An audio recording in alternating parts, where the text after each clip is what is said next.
অনেক সিদ্ধান্তে আবার অনেক কাছের মানুষ অনেকটা দূরে চলে যায়। ভিডিও করা খারাপ, ভিডিও এই নয়, বাড়ি থেকে তো এরা আমাকে বেরোতেও দেবে না। লেবু মালাইটা রেডি করছে, এটা আমার দ্বিতীয়বার ভোট দেওয়া হচ্ছে।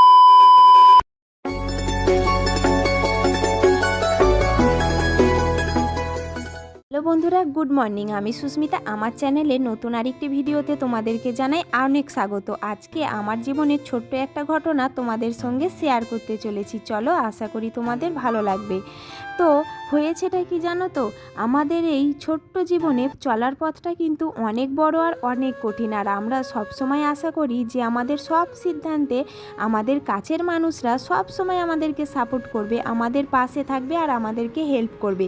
কিন্তু সব সময় এমনটা হয় না। অনেক সিদ্ধান্তে আবার অনেক কাছের মানুষ অনেকটা দূরে চলে যায়।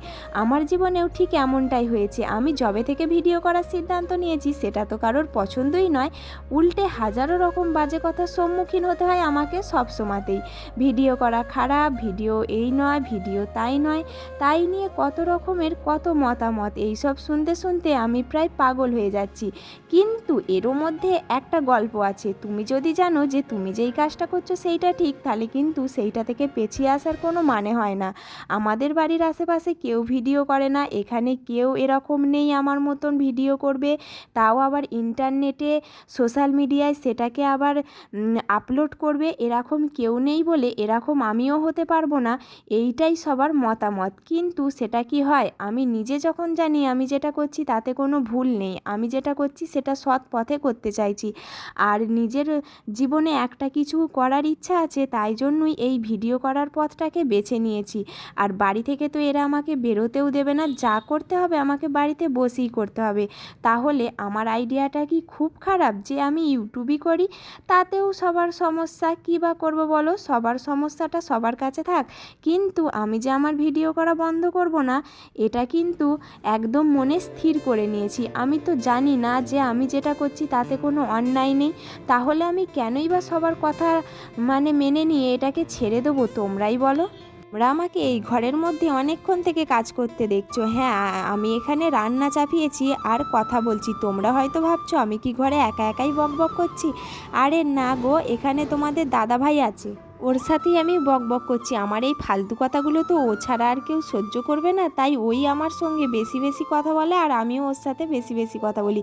তা তোমাদের সাথে কথা বলতে বলতে কিন্তু আমার রান্নাটা প্রায় হয়েই গেছে, সেটা তো তোমরা দেখতেই পেলে। এদিকে আমি তরকারি নাবিয়েও নিয়েছি, রোদ গরমের চোটে আজকে চটপট করে রান্না করে নিয়েছিলাম। আর তারপরে চলে গিয়েছিলাম ফ্রিজে গিয়ে ফ্রিজ থেকে ঠান্ডা মিষ্টি বের করে নিয়ে চলে এসেছি। আর ঠান্ডা মিষ্টি খেতে না আমার খুব ভালো লাগে জানো তো। আর এদিকে আমি মিষ্টি খাচ্ছি, তাই তোমাদের দাদাভাইকেও একটা মিষ্টি দিলাম। তারপরে এই রোদ গরম দেখে ও আবার একটুখানি লেবু মালাই করবে ঠিক করেছিল, তাই জন্য এদিকে বরফটাকে ভেঙে বিট নুন দিয়ে লেবু দিয়ে লেবু মালাইটা রেডি করছে। তারপরে দেখতে পেলো যে বরফটা খুব একটা ভাঙা হয়নি, তাই নোড়াটাকে এনে বরফটাকে খুব সুন্দর করে মিহি করছে। বরফ যত মিহি হবে লেবু মালাই কিন্তু তত বেশি ভালো খেতে লাগবে। আর এই লেবু মালাইটা কিন্তু ও একদম দোকানের স্বাদে বানিয়ে ফেলে, কি করে পারে জানি না। আর এদিকে দেখো আমার ছেলে এখানে লেবু মালাই খাচ্ছে, ওর কিন্তু একটা আইসক্রিম পেলে মনটা খুব ভালো হয়ে যায়। আমি আবার বরফ খুব একটা মুখে নিয়ে খেতে পারি না, তাই জন্য এইভাবে ধীরে ধীরে আস্তে আস্তে বরফটাকে হালকা জল করে তারপরে খাচ্ছি। এইবার চলো দেখা যাক। আজকে সব কাজ একটু তাড়াতাড়ি সেরে নিয়েছি, আর এখন দেখো রেডি হয়েছি। কোথায় যাচ্ছি বলো তো? ভোট দিতে যাচ্ছি। এটা আমার দ্বিতীয়বার ভোট দেওয়া হচ্ছে, আর আমি আমার আর তোমাদের দাদাভাইয়ের ভোটার কার্ডটা গুছিয়ে নিচ্ছি, আর স্লিপটাও। একটা স্বাধীন দেশের স্বাধীন নাগরিক হিসাবে ভোট দেওয়াটা কিন্তু আমাদের কর্তব্য। আচ্ছা, আমরা তো স্বাধীন, কিন্তু পারিবারিক দিক থেকে কি আমরা কেউ স্বাধীন? এই দেখো আমরা ভোট দিয়ে চলেও এসেছি। তোমাদের কি মতামত জানিও, আর ভিডিওটা ভালো লাগলে চ্যানেলটাকে সাবস্ক্রাইব করে পাশে থাকো।